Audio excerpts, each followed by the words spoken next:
Bismillahirrahmanirrahim. Assalamualaikum warahmatullahi wabarakatuh.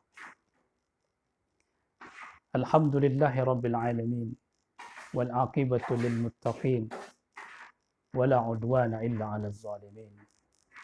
Salatullah wassalamu ala sayyidina Muhammadin wa ala alihi wa ashabihi ajma'in. Amma ba'du. Sahabat-sahabatku dan saudara-saudaraku dimanapun antum berada, yang senantiasa dirahmati Allah Subhanahu wa taala. Pada kesempatan kali ini tausiah kita atau mau'izah hasanah kita menjelang kita berbuka, dengan ini kami mengambil tema tentang saat-saat yang mustajab berdoa di bulan suci Ramadan.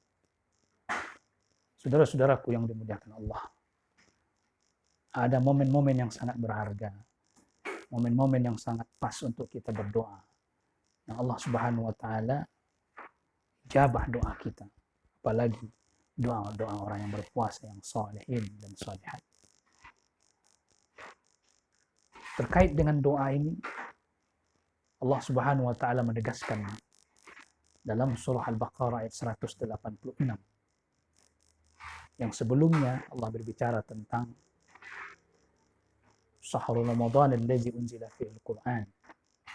Bulan Ramadan, bulan diturunnya Al-Quran, ayat 185.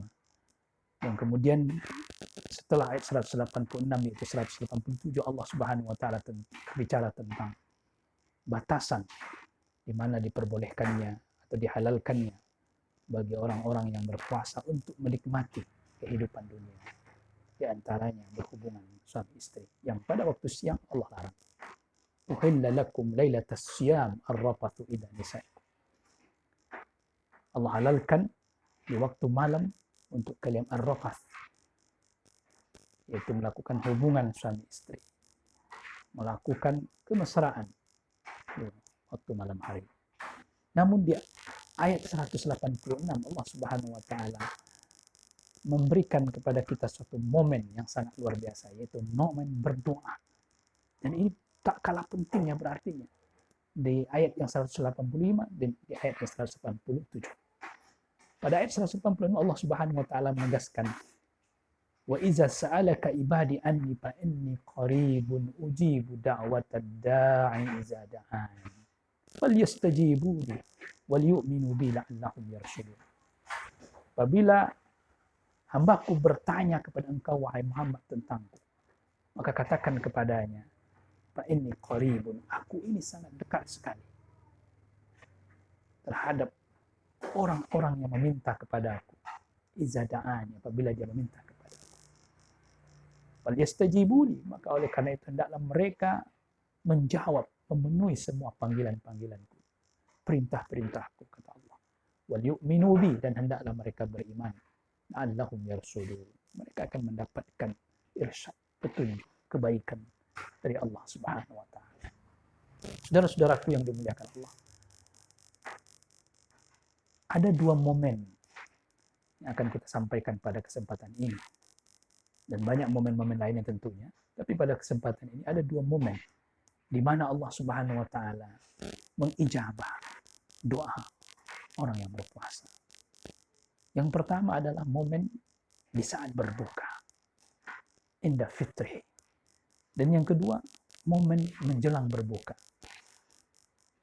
fi waqtin an yuftir, sebelum dia berbuka. Dua keadaan ini disampaikan oleh Rasulullah SAW dalam hadis yang berbeda.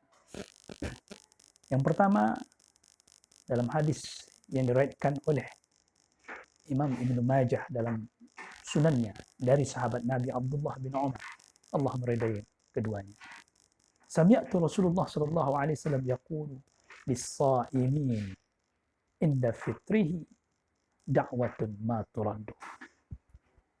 Kata Abdullah bin Umar, aku mendengar Rasulullah bersabda, bagi orang yang berpuasa ada momen ketika saat dia berbuka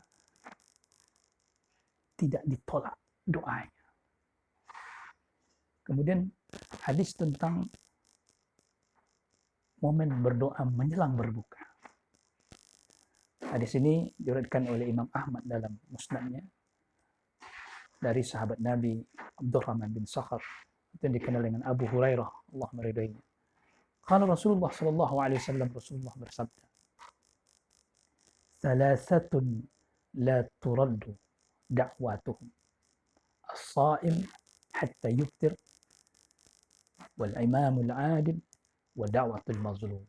Ada 3 doa yang mereka ini tidak ditolak oleh Allah Subhanahu wa taala. Yang pertama, orang yang berpuasa berdoa menjelang atau sampai dia berbuka. Dan yang kedua, doanya pemimpin yang adil. Yang ketiga, doanya orang yang dianiaya atau yang dizalimi atau yang terzalimi. Saudara-saudaraku yang dimuliakan Allah Subhanahu wa taala, dari kedua hadis ini bisa kita simpulkan bahwasanya nas menjelaskan kepada kita, atau teks hadis itu secara zahirnya menjelaskan kepada kita bahwasanya Allah mengijabah doa orang yang berpuasa di saat dia berbuka, dan yang kedua Allah mengijabah doa orang yang berpuasa menjelang dia berbuka. Maka tentu kita bertanya-tanya, bagaimana kita menggabungkan kedua hadis ini? Mana yang lebih baik?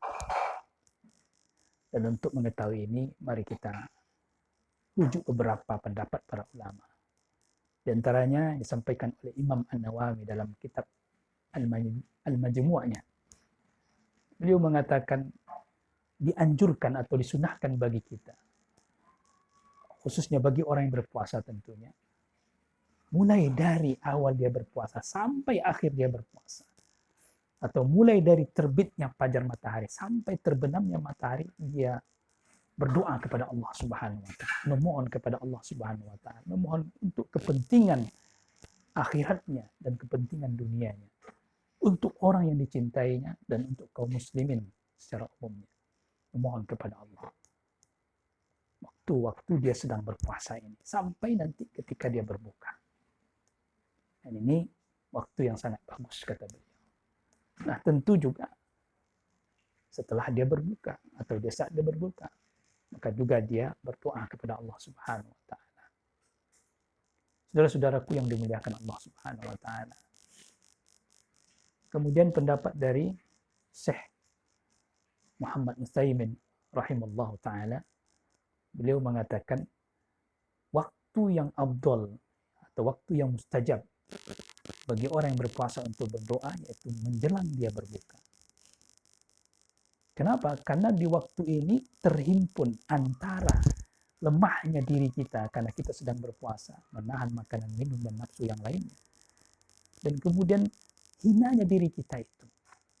Yang pertama adalah lemahnya kita, yang kedua hinanya diri kita. Dan saat itu kita sedang berpuasa. Begitu lemahnya kita di hadapan Allah Subhanahu wa taala. Kita tidak bisa berbuat apa-apa. Kita bisa menahan ya, makan dan minum dari terbit fajar sampai terbenam matahari nantinya. Di situ momen yang sangat luar biasa kita berdoa kepada Allah Subhanahu wa taala. Berbeda keadaannya setelah kita berbuka tentunya. Kenapa? Karena setelah berbuka, diri kita itu merasa segar, merasa puas, merasa senang, nikmat. Karena sudah makan, sudah ada yang masuk ke dalam perut kita. Maka terkadang kita lalai untuk berdoa kepada Allah Subhanahu wa taala. Nah, tentu inilah kenapa alasannya waktu menjelang berbuka itu lebih baik. Tapi sekali lagi, momen-momen ini tetap diperbolehkan sebenarnya.